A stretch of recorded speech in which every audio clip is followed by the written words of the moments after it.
I hate when I start these videos with a sigh, because these are the videos where I need to talk and vent and, like, you know, be a person.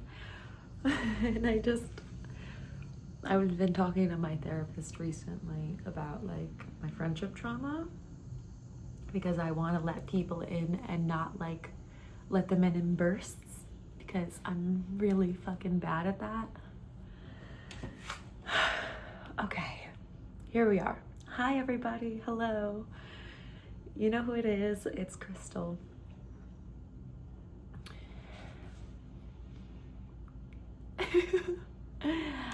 And I'm just trying to figure out where I want to start.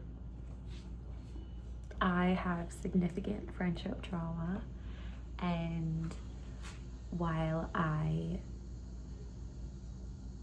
don't think that I am, like, unaccountable in any way, like, I know that I have played my part in certain aspects of these friendships. My problem is in all of my adulthood, if you will, all of my best friendships soured because at the end of it, I wasn't able to actually be myself, or something happened where I figured out the truth of their intentions and I didn't love that. With my longest best friends from high school, that, like, losing them, like, quite literally destroyed me mentally, honestly. And, like, they probably don't fucking understand that or see that at all. And granted, I had a really bad avoidance issue. Especially with one of them, she was so difficult to deal with in regards to confrontation, because she would deny, like, my feelings being important. She was like, well, feelings aren't facts. Okay, cool. And then the other one, she also avoided confrontation because her mom's a bitch, and, like, and that's not my fault. The worst part about that friendship, she was a year younger than me, is that, like, we stopped being friends when my mom got diagnosed with cancer. I was, like, not doing well mentally, and she knew that. She saw me having panic attacks. She saw me breaking down. Like, it's not like she was unaware that I was not in the shitter mentally. She just didn't want to talk about it or acknowledge it because, like, she was grieving her dad, and, like, there was a lot of things going on. But she, like, essentially blamed me for not opening up to her, when at that time she was the person I talked to about everything. So, like, that really hurt me to hear from her, saying, like, well, you're the one who doesn't tell me anything. You're the one who keeps everything close into yourself. And it's like, you're the person I tell everything to. What do you mean I don't tell you anything? Like, you just would rather one-up me because there's this, like, secret competition that she had with me that I never understood.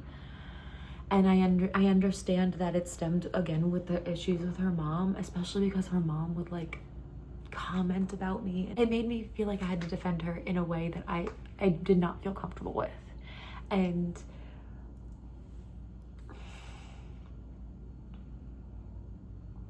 I still hope good things for her. Both of them are in very happy relationships, and I'm really happy for them. But the betrayal that I felt from them is, like,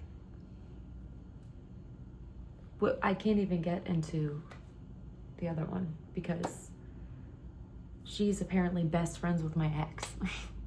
Like, fuck you. Bro, fuck you. Oh my god, like, I can't even explain to you how angry that makes me, that my brother had to tell me that not even 6 months after I left, when I was suicidal. That's why I left New York. Let's not forget about that. She decided to be friends with all these other people in our theater because, I don't know, I guess being friends with me was too hard. Actually confronting me was too hard. super fun. And then instead of actually trying to talk to me, she, I guess, felt bad enough for my ex to be friends with him still, and they became best friends. Yeah, I can't get over that. Yeah, still not over that. Still working through that one. Especially because my most recent best friend has also soured this year. In an 8th house perfection year, nonetheless, which honestly, like, I was always worried. It's because I'm an 8th house fucking stellium. I have to be so fucking careful about the people that I keep close, and I don't want to feel that way anymore. It literally makes me fucking miserable to, like, feel like I have to double take to the people I keep in my life. No more. I say no more to this.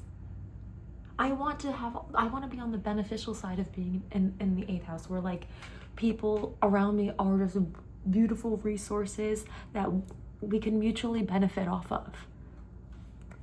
But that is a beautiful part of the 8th house that I see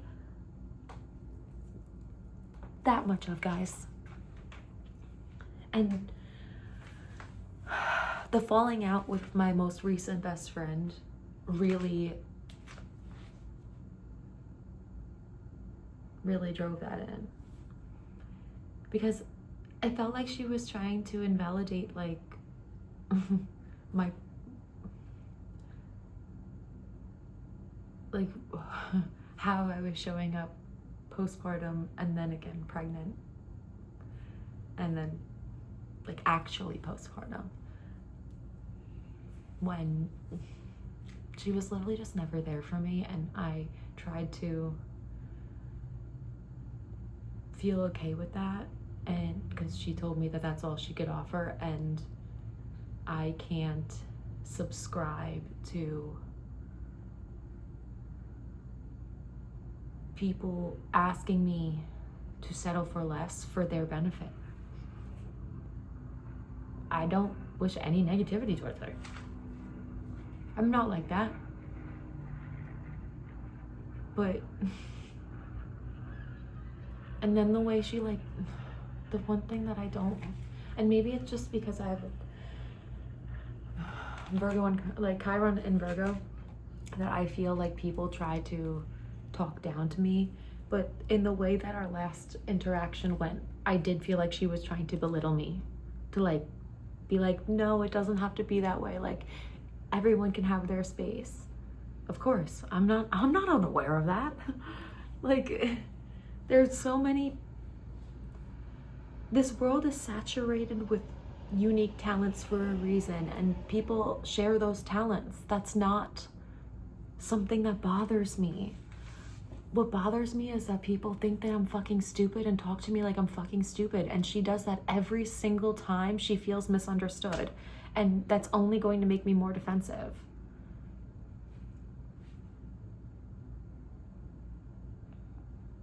And I think that is something that she has in common that my long-term best friend had in common. Actually, all three of them. Ow! But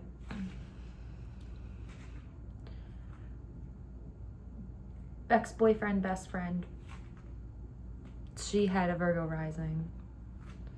Most recent best friend, she had a Virgo Mercury. So for me, I'm just sensitive in that area of feeling criticized or, like, unaccepted within the people that I consider close to me, essentially. It's a really hard thing to get over.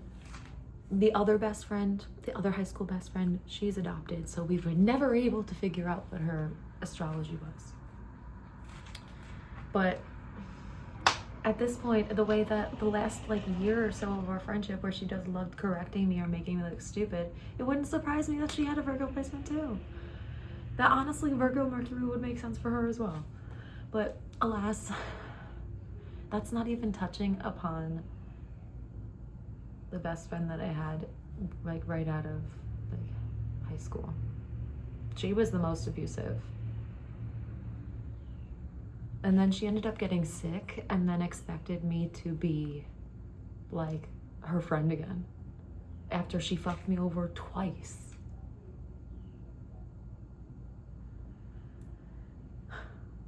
I am so hesitant to keep people close to me because it feels like the shoe always drops. And with guys, they end up fucking falling in love with me, and it's fucking annoying. Because honestly, as a girl who grew up with brothers, I feel like I understand men and how they act more so than women. So when it gets to a point that, like, I know other women will understand this, but I don't know how to explain it in like good terms. So bear with me here. Girl friendships are super loving until they get competitive. And once there's a competitive aspect to it, you can't go back from that. And like, I hate that because I'm never the one who starts the competition. People feel like they have to compete with me, and it literally fucking drives me insane. Because why can't we both just coexist and love each other doing it? Like, the fucking shoe always, like, other shoe always drops. No longer. Hey, let's take this negativity out of the air, out of my mind, out of my body. I saw this on Bluey. For those who are parents, take the negativity out. And then we open the window and throw it away. And out the window she goes. Okay, we're better. 12-12. Love that. Because I won't do it any longer. I won't. I've loved those people so much to my detriment. For them to all talk shit about me in the end and then act like I wouldn't know when all of them fucking know I'm a psychic. Bro, if you think that I'm not hearing the words you fucking said about me in my dreams, you're fucking delusional. Come on now. All of you know how on my intuition is. So why do it? Why do it so I can hear it? Just say it to my face then. I don't know.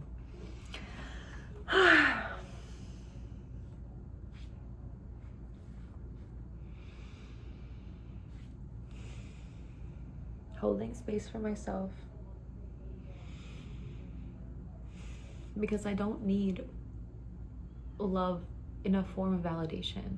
I can be here and be with myself and give myself the love that I need. That's not what I'm looking for.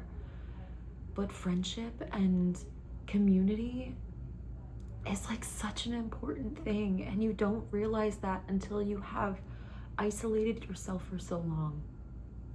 And that's basically where I'm at now.